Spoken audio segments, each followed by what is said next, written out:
I'm Leah Wheatholter, and this is the Data Sleuth Podcast.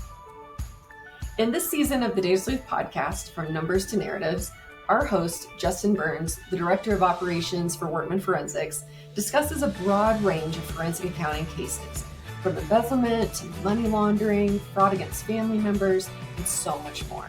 In each episode, he's joined by an industry expert to help tell the story behind the numbers. Thank you, Leah. I'm Justin Burns, and I'll be your host for this season of the Data Sleuth Podcast. From numbers to narratives. Together with some amazing guests, we'll take you beyond the spreadsheets and into the human side of fraud investigations. Let's dive into today's episode. Well, can you believe it? The Data Sleuth Podcast made it to 100 episodes, 100 full-length episodes. Thank you so much for listening and downloading. I hope these have been educational for you and as much fun for you as it has been for us to record. The team was so kind to invite me back to host the 100th episode this season. And who better to have on the podcast than one of our original guests, Tiffany Couch. Today, Tiffany and I talk about fraud against family. She's currently working on a book in this topic and in this area. And so today we talk about what a forensic accountant does in family disputes. We talk about common ways family members defraud each other, motivations, that rationalization piece behind defrauding family members, and then also how can our aging family members protect themselves, and things to think about and ways that you can take action as an individual to help protect yourself and also your loved ones. Before we get into our conversation, let me tell you just a little bit about Tiffany. Tiffany is a friend of the podcast. She is well known in our community. If you haven't met her, you should. Tiffany Couch is Acuity Forensics CEO and founder and principal. She has more than 27 years of experience in the field of accounting, with the last 18 years spent directly involved in forensic accounting engagements. Her expertise is in matters involving fraud investigation, forensic accounting, contract, regulatory compliance, internal control risk assessment, and complex litigation. So I hope you enjoy this episode of my conversation with Tiffany Couch. Well, hi, Tiffany. Thanks so much for joining me today. Thanks for having me on. Yeah, so you have a wealth of experience in forensic accounting and fraud investigation, and then you are the author of one of our favorite books, The Thief in Your Company. So, but I've heard that you may have another book coming out soon. And what is this one about? The new book is called The Thief in Your Family, and it stems from, my 20 years as a forensic accountant dealing with theft within families, which is particularly difficult for people. And my hope is that we can avoid having that happen to more people. Yeah, as we look at the increasing risk of fraud within families, especially as our elders live longer, I would like to focus on how family members may defraud each other. And I see that this could be kind of an uncomfortable topic for some, but I want to just do it anyway, right? Like, let's just discuss it and help identify potential risks in our own families. And, obviously you'll have some stories. I'm sure I'll have some stories, but I'd like to talk about it from the potential risk in order to help people prevent it, or to maybe think ahead and to plan accordingly. Certainly. About 10 years ago, I had a New York Times New York Times writer call me, and she wanted to interview me about theft in rich families with a lot of wealth and what happens to them. And I told her, I think you're writing the wrong story, because if there's money in a family, even if somebody's only living on Social Security, there's money to steal. And so the risk, in my professional experience, it doesn't matter whether you have a very modest kinds of income or whether you've accumulated a lot of wealth in your lifetime. Every family is at risk. Yes, for sure. It's at all levels. I'm sure you get inquiries all the time. I mean, unfortunately, we can't help all the inquiries. We cannot. But yes, it's not just specific to wealthy families. It can be any family. Any family. It's interesting when I tell people, I'm writing this book, they want to tell me about what happened in their family. And it's sort of this taboo subject where people are embarrassed that it's happened, or, don't want, nobody wants to publicize their dirty laundry. But it's literally something where every family has had, whether it's happened to them in their, unit or in an extended family's life, it happens. And it happens more regularly than I think we really know. Yes. So let's back up just a little bit. Can you explain what a forensic accountant does in the context of family disputes? I always like to say I'm a non-traditional accountant. I'm a CPA, but I'm not doing taxes or audits. I investigate white-collar crime. I defend people who are accused of white-collar crime, and I try and figure out what happened to the money. That's a big part of what I do. I also do litigation and damages calculations. But I would say 60% of what I do is investigate fraud or defend people accused of defrauding another person. So that's what a forensic accountant does in general. When it comes to families, it's very similar to a business. I'm trying to figure out how much income is coming into this person or to these people. What are their normal and customary expenses, and how has that changed, or has that changed, particularly since somebody has maybe come online as the personal representative or the power of attorney. Yeah. So what first got you interested in investigating this financial fraud within families? One of my first cases when I opened my business 18 years ago was a lawyer here in town who said, hey, I've got a situation with this family, very modest family.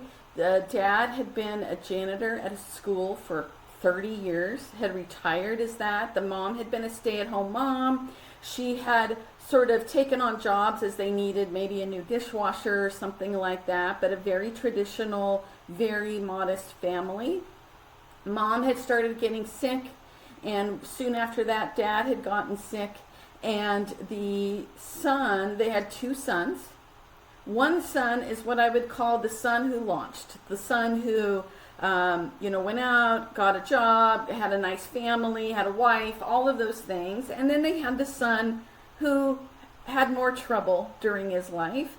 And that son moved into the house with mom and dad to take care of mom and dad. And right soon after, I could see just, for example, they got Dish Network. They started eating out all of the time. There were all of these expenditures at bars. And then all of a sudden you could see that all of the home, the land, because they did live on a nice piece of property, and it had all gotten signed over to the son. So it wasn't even I got interested in it. I got a call, can you do this?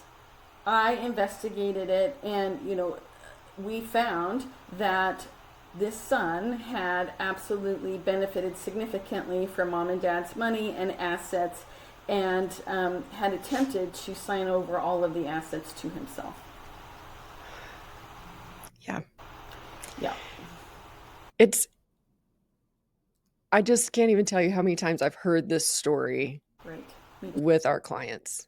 Right. Like, I like how you said it. There was the son that launched and one that didn't. And tell me, I'm sure I'm not the only one. One of the chapters in my book, it actually happened in my own family too, but I see this over and over again, where sometimes mom and dad make the personal representative or the POA the child that maybe had more problems in their life. And Yes. It is something that as a parent, I'm like, is it because they wanted that person to feel more special or still feel loved? Like, what is the dynamic that's causing them to do that? Yeah. Yeah. In one of the cases I'm thinking of, they had a lot of land to, like, a lot of my work's in Oklahoma. So there was a lot of land to divide up. And when dad had passed away, mom was still living. And yeah, the son that never, I think they had like 7 or 8 kids, and the son that never went out and like had a career, he'd always just worked on the ranch. Yep. Now he's taking care of mom. Mm-hmm. And he started carving out, this is what I would call it. He started carving out his part of the inheritance, Yeah. right? So it was the most prime land. It was the most valuable part of the ranch.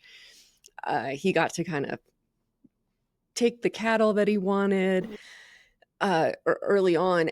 But it was perceived that he was getting to do this because he was the favorite even, which I just find so interesting, because it wasn't the son who was my client who had like made this whole life and his own wealth for himself. Right. It was the kid that had stayed home. Yes.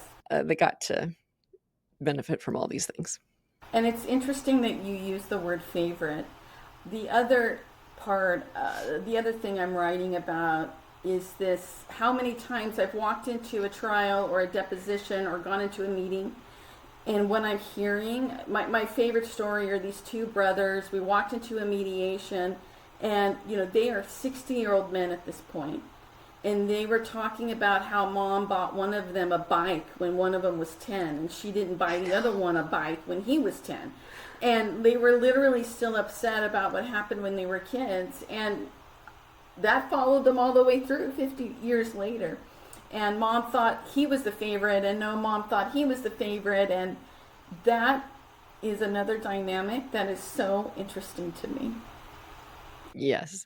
And and once somebody does something, I mean, I think it causes suspicion overall, like within the family, right? Like there's this suspicion, but then at the same time, I feel like there's this, well, but it's my brother. He'd never do that to me, or that's my sister. And we think about people with titles, and we see this in businesses, right? We see this person would never do this to me. That's what my first book is about. It's always the person that you least expect. But when a person holds a title within a family, mother, brother, aunt, uncle, grandma, etc., we hold those titles a lot of times with a higher esteem and believe, because we would never do that to our mother, we would never do that to our sister, we would never do that to our grandma. We, the nice people, let these things go on for a little bit longer, or sometimes a lot longer, because they're rationalizing, I'm going to be the bad person if I think my wonderful sister Leah is doing this to me. Right. Yeah. Yeah. What are some of the common ways family members defraud each other? So the most common and the easiest to figure out is that the person simply starts either paying their own personal bills through the vulnerable adult's accounts, or they just simply write checks to themselves or transfer money to themselves. It's the most common and the easiest to find, because it's right there in the bank statements, or for example in the credit card statements, because somebody's using that credit card for all of their personal spending. It's the number one thing that we see. The others are, I divert the Social Security, I divert the pension payments, I divert the 401k payments to a different account under my control. So really understanding what income that vulnerable adult has and verifying that it comes into the right bank accounts is really crucial. And I have a client just got done with this case, very, very wealthy man, but one of the things that would happen is he would get haphazard payments from oil and gas companies or from dividends from his stock holdings. And so we were only able to figure out that money came in because we looked at the 1099s at the end of the year or the tax returns, and we were like, oh, well, where are these dividends? Where's these gas and oil funds going? So that's the second one, diverting the income into accounts held by somebody else or in somebody else's control. And then the third would be signing over or getting access to assets. So you described the carving out of the land. I described that first case where son wrote, basically signed the deeds over to himself.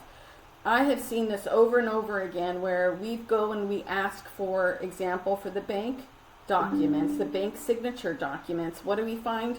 oh, mom and dad are vulnerable. All of a sudden, this person has signed over themselves as either power of attorney or payable on death on the accounts. They've signed over all of the investment accounts to themselves. They've gone and gotten a lawyer and changed the deeds on the house or other properties. So signing over those assets so that when that person dies, it comes to them is also very, very common. And a lot of times I see all three happening at the same time. Oh, sure. Because this person has access to everything usually. And they deserve it. They deserve Right. it, right? They say, well, I'm here taking care of mom and dad. It's so hard. Or grandma and grandpa, and it's so hard to do. Or I was the favorite. Or, they gave my brother, a down payment for his house and they didn't give it to me. And so I'm taking my inheritance. And I've actually heard that as a defense. I was just taking my inheritance early. So all of those rationalizations come into play. Yeah, this also reminds me of just some of the kind of difficult areas that we get into with clients when I think this would fit into your category number one, when the caretaker or POA, personal representative, they're buying groceries, right, for mom. And then, or maybe they like to order their toilet paper off of Amazon. Correct. Or wherever. And so then all of a sudden you see all these charges to Amazon that weren't there before when mom was taking care of her account. Correct. Or groceries increase significantly, right? Yes. Or as you mentioned in your example, they start going out to eat all the time. Yes. Well, usually the clients, which are the siblings, they are so mad because they're saying, look at all these Amazon charges. Right. But the difficulty for you and me is getting down into, okay, but who benefited from the toilet paper, these things? And so I'm guessing you've run into this as well. Oh yes. And then then the decision becomes, well, if it's Amazon, that's great. We can go and get all of those receipts. Somebody can download them and we can go figure it out. It becomes a cost benefit situation, right? But certainly if somebody, for example, lives with mom or dad or grandma and grandpa, well, they are using the toilet paper. They are eating the groceries. And so there does become some sort of professional judgment there where you've got to assume or make some judgment calls about some of those expenditures.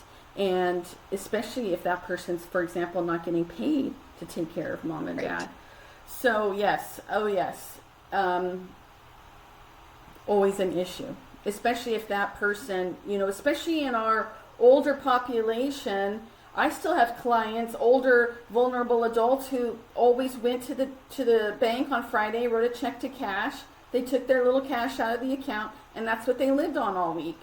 And they never had a debit card. They never used a credit card. And so now we have the caretaker who's using the debit card and using the credit card. And you have to sort of analyze, well, are they spending more than that cash that was taken out every Friday kind of thing?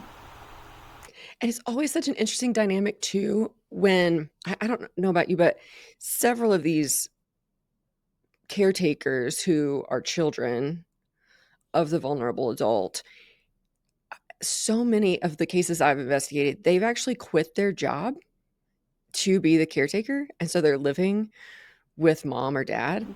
And so all the siblings are saying, wait, that's not what we envisioned. This is not what we agreed upon, right? Well, then that sets up an expectation, an entitlement for the caretaker that says, well, I gave up my job to come take care of mom. Right. So shouldn't I be able to order my craft supplies off of Amazon? Yeah. Right? That was a real case. But yeah, I sold my house to take care of mom. Shouldn't I be able to upgrade mom and dad's house to my liking if I'm going to live here? Right. All of these things. Let's take a quick break. Ready to unravel the mysteries in your data? Well, say hello to Data Sleuth's latest offering, the ultimate data processing and analysis tool designed specifically for forensic accounting practitioners, law enforcement, and attorneys. So imagine processing all of your bank and credit card statements effortlessly. What if you could spot anomalies in minutes and clearly see the flow of funds, freeing up your time for the work you actually enjoy? With our team supporting you behind the scenes, you can focus on your cases while we help you get more done faster. Data Sleuth is proud to introduce the revolutionary Data Sleuth dashboard for professionals. Gain instant access to our powerful source and use of funds report, which flags hidden or related bank accounts, potential assets, loans, and connections to entities or individuals. Plus, explore our interesting data findings report, uncovering outliers, recurring transactions, even dollar payments, and more, all designed to help you spot what others might miss. Our holistic, data-driven approach ensures you'll never miss a critical insight. With our service, you'll gain accurate reconciliations of transactions to bank statements, cleaned and standardized payee data for easier, faster analysis, smart anomaly detection that flags suspicious outliers and trends, transparent fixed fee pricing so you know the value up front. These advanced data services are now available for a fixed fee based on the number of transactions processed, making it easy and straightforward for you to access this vital tool. Are you ready to take the first step towards uncovering the truth and solving mysteries efficiently? Schedule a demo today at datasleuth.com/pro. All right, shifting focus just a little bit. How does fraud differ in family-owned businesses versus personal family finances? So in a family-owned business, all of those relationships are still there. But remember, instead of a normal employer-employee relationship, we now have lifetime relationships, right? Lifetime relationships that are, whether it's son working for mom and dad or nephews working for the grandparents or whatever, we now have these lifetime relationships happening. And so we get they made him president. I'm better suited to be president, right? So now we've got those same things you and I talked about, but now it's related to how those employment-related decisions are occurring.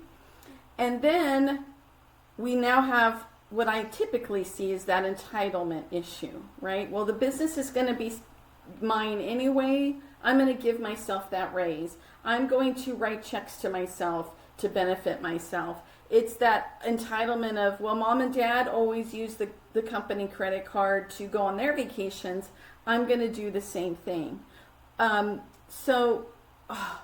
Those things happen. And in my experience, the fraud happens for a longer time for exactly the reason you mentioned earlier, which was my brother would never do that. My sister would never do that.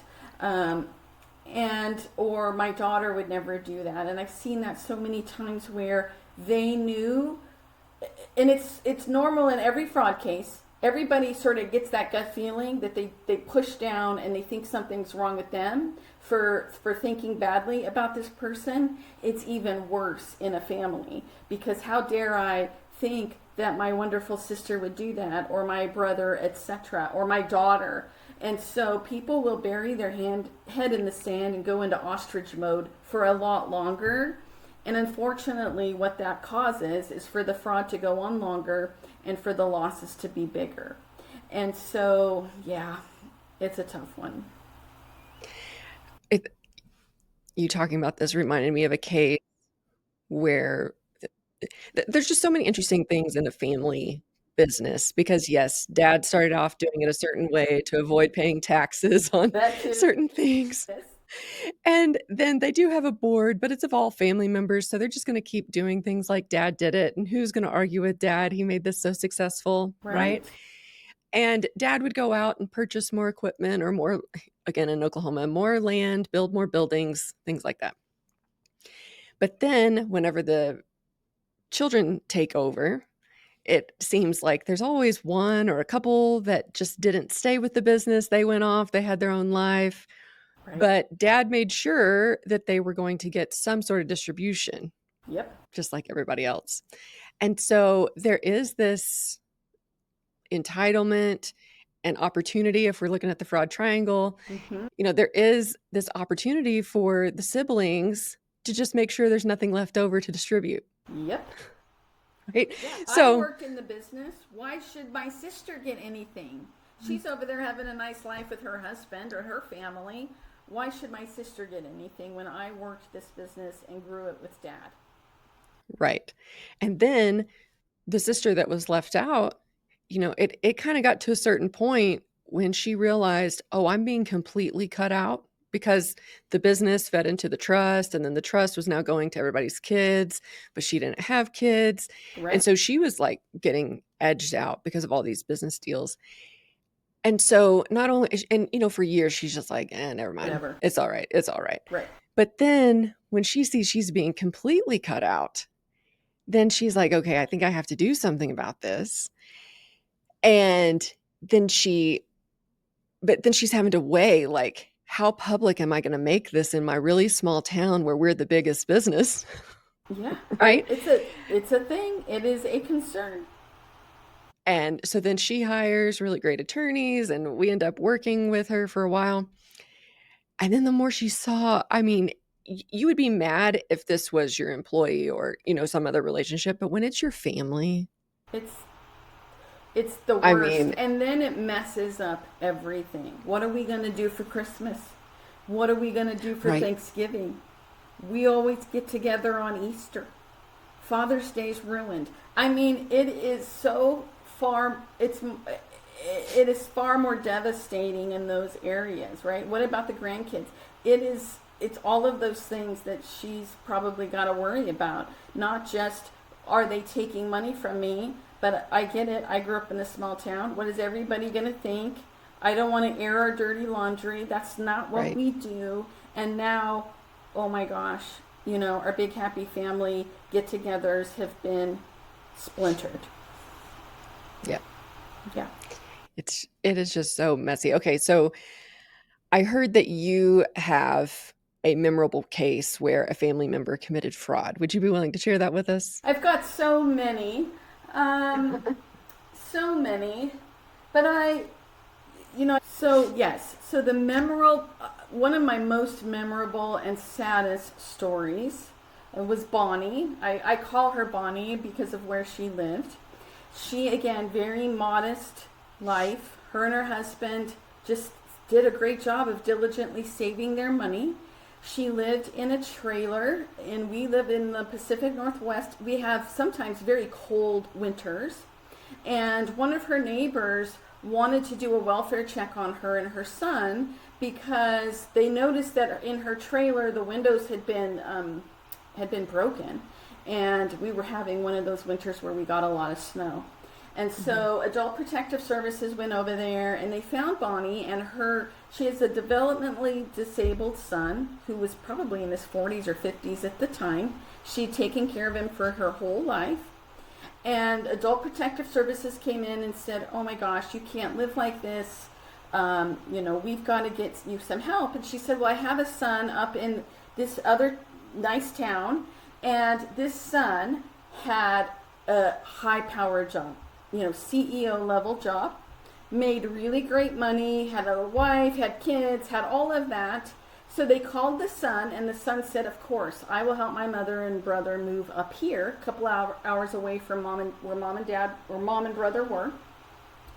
So they sold her little trailer and her little spot and moved her up into what we call an efficiency apartment in the same town where brother lived. So now mom and her disabled son are living in an apartment, and they ostensibly can get some help from the successful son. So fast forward about 2 or 3 years, her rent doesn't get paid. And it's like $600 a month. And so Adult Protective Services comes in with the police. And I don't know why the police came. Maybe the police came later. It doesn't really matter. But I remember the police officer telling me, Tiffany, I walked in there. They're using towels for blankets to keep warm in this apartment. And she said, Tiffany, they only had Spam and mac and cheese in the cupboard. And it wasn't even Kraft mac and cheese. She said it was off-brand mac and cheese. She said, and Bonnie said, I don't know why my rent's not getting paid. I have a lot of money in the bank, and my son, will make the payments. And so when she got to Bonnie's account, she pulled accounts. She only had $600 in the bank. And she called the son, what we call the successful son, and he said, I can't handle my mom and my brother anymore, and he hung up the phone. So she got all these bank accounts, she saw some weird stuff, and they hired me to figure out what happened. And crazily enough, this woman who's not using the heat and using towels for blankets to keep warm, when she moved from her home in her trailer, she had over $300 and some odd thousand in the bank. Plus, she sold that little trailer for like $76,000. And her combined expenses every month were about $800 a month. And her Social Security was handling the expenses. So really, what she had saved really should never have been touched because she was living on her income. And the police officer said, well, what are you doing with this money? And she says, well, I'm going to die one day and I need my son to be taken care of. So I never touched my savings because I wanted to make sure my son was always taken care of. Long story short, I get in literally the month that she moves to this new efficiency apartment and to where the son lives. Son gets POA, power of attorney, pays off his mortgage. Then he buys a bunch of new furniture. He bought jewelry for his wife. Then he was paying for the kids' private schools. And you can see, I put it on a graph, and the police loved this because you could see, Bonnie, how she spent her money all like the year prior to moving. And then you see this crazy graph spike in terms of how much money got spent the month that he took over. And then he spends it all the way down until there's $600 in the bank and her rent bounces. They arrest him. I mean, this was a big deal. He was like CEO of something big up there. And they arrest him. And when they said, well, why did you do it? He said, well, I was just getting my inheritance early. It's going to be all mine anyway. What about your brother? Well, I figured we could put him on state aid and, he would be taken care of. So, oh my gosh. Oh, it's terrible. And they did get brother, she didn't know that she could get, Social Security disability and some help for that son. So they did help her with that. He had enough money in his 401k that they were able, between what he had in his house equity and his 401k, they were able to replenish the money. A lot of times that never happens. He did go to prison. And in Washington State, we have what's called a Slayer statute. I don't know how many other states have this, but the Slayer statute is if you commit a fraud against a vulnerable adult, then you cannot inherit from that vulnerable adult. So I believe that Slayer statute was applied to him. And my favorite part of this case, it was 5 or 6 years later, I was giving a speech somewhere here in Washington State, and this person raised their hand, and they're like, I was the Adult Protective Services person that was in there with the police. Yeah. And it was terrible. Yeah. Gosh, I mean, you kind of already answered my next question, but, what typically motivates someone to defraud their family? I called them the age-old rationalizations. I need the money. I deserve it because I'm taking care of them. That's probably the biggest one I see, especially in a caretaker situation. I deserve it because I'm taking care of them and I'm not getting paid for it. Mom liked me better anyway. Yeah. And, or I did it because I could. So it's the same ones, I believe, that we see in business with an employer-employee relationship. Although we do bring in, she liked my sister better, I'm just taking what was my fair share. We get some of those kinds of familial rationalizations, what I call them. Yeah, and one that I just thought of too, because of a recent story I was told, was especially if the parents have always kind of helped that child too. The one that didn't They're launch. like, well, yes. Right. Yep. Like, well, mom would have given me this money anyway. Right. but now, she might be vulnerable, incapacitated, whatever. Correct. She might not be able to make that decision anymore. Right. Yeah. And I, my favorite is when mom or grandma's always giving everybody $20 or sometimes $5 at Christmas. And suddenly that changes to hundreds or thousands. It's like, well, that's not what she did before. Right. Right. All right. So as we kind of start to wind down this conversation, because I think we've definitely given people a lot to think about and maybe spooked a few. I'm sure. But I always like to end with some sort of, empowerment and hope that this can be detected and prevented. So what is some advice you would give someone who suspects a family member, that's hiding money or committing fraud, or what we even kind of call elder abuse? Well, what I would financial elder abuse. Yes, financial, and by the way, a lot of times financial elder abuse is accompanied by that person not being taken care of physically. So we can see a deterioration of that person's physical and or mental health that's not just attributable to whatever they are suffering from. So that's also really important to see. And for example, what I will see or what I will hear about in these cases is this person was taken away from their church family, or they stopped playing cards every week, and every single appointment with every single professional, whether it was the accountant or the person who did their hair or the investment advisor, was always accompanied by this other person. And so now this vulnerable adult has been, it's almost like an abusive relationship where, they are not free to even have conversations with anybody else without being in the earshot of our suspect. That is really important to understand if that's happening, as well as, do we have a deterioration of their physical, are they really being physically taken care of well? So those would be really big red flags. If I had a client call me and say, I have this issue, I would say, well, first of all, you've got to get a lawyer.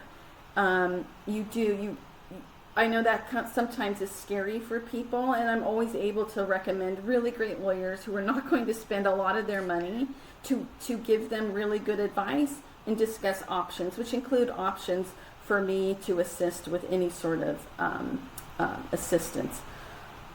If possible, I would start with the bank statements. Just grab the bank statements. If we can grab some tax returns too, even better. But let's at least see what's going on. Sometimes that takes court decisions to to get access to those things. But if there's enough information there, a lot of times a court will grant sometimes what we call a guardian or somebody to kind of go in and take a look. I like to empower people before it happens. We can actually put internal controls in. If Leah is taking care of mom physically and paying her bills, then let's send the bank statements to Sister Tiffany, who can review them and make sure everything's okay. It's just like we do in a business. So there are things we can do to protect the vulnerable adult and protect the person taking care of the vulnerable adult. Let's agree on an amount to pay vulnerable adult, because they are doing a yeoman's job of taking care of their life and our ailing family member. So that person should be compensated for something, right? We should come up with some sort of reasonable compensation for that. So there are things that I think we can do at the outset of these situations that help avoid what's going on. We're always going to have those unscrupulous people.